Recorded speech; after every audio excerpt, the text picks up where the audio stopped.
my name is Mbewe, and I'm coming from Pataman Secondary School. I'm one of the students at Matipex Distinctive Academy. I'm going to give you a presentation in Integrated Science, Materials and Energy under a subtopic called chemical reaction. First of all, start by defining a chemical reaction. What is a chemical reaction? This is the change of a substance into a new one that has a different chemical identity. There are two natures of a chemical reaction, endothermic reaction and exothermic reaction. What is endothermic reaction? This is a reaction that absorbs heat energy from the surrounding. Example is electrolysis and baking.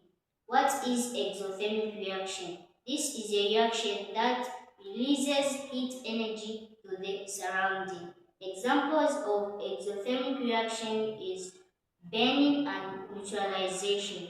There are four types of chemical reaction, namely synthesis, decomposition, single replacement, and double replacement. What is synthesis reaction? This is a reaction where two or more substances combine to form a compound. Example is copper plus oxygen equals copper oxide. What is decomposition reaction? This is a reaction in which a single compound is broken down into two or more products. Examples of decomposition reaction is water equals hydrogen plus oxygen. What is single replacement reaction?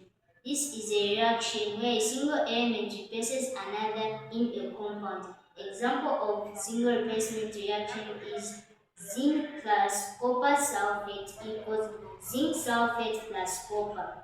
What is double reaction? What is double replacement reaction?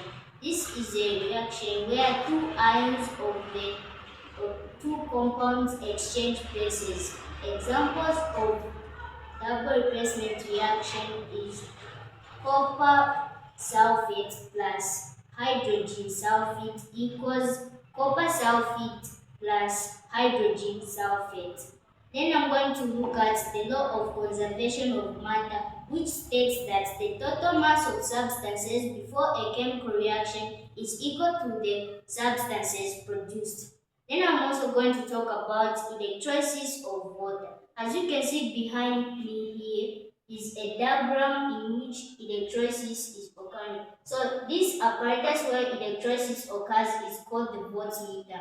So we have gas A, gas B, X, Y, and acidified water. So gas A is called oxygen and gas B is called hydrogen. The reason why gas B has a bigger space than gas A is because on water we write as H2O, and hydrogen, which is gas B, has got two atoms than oxygen, which is gas A. That is why gas B has got a bigger space than gas A. Then we have the X. X is an electrode that is found on the oxygen side. It is connected on the positive terminal, which we call anode. Then Y is called cathode, which is found on hydrogen. It is connected on the negative terminal. Then we have acidified water. Acid is added in water to make water a strong electrolyte that can be split when electricity passes through it. Thank you very much.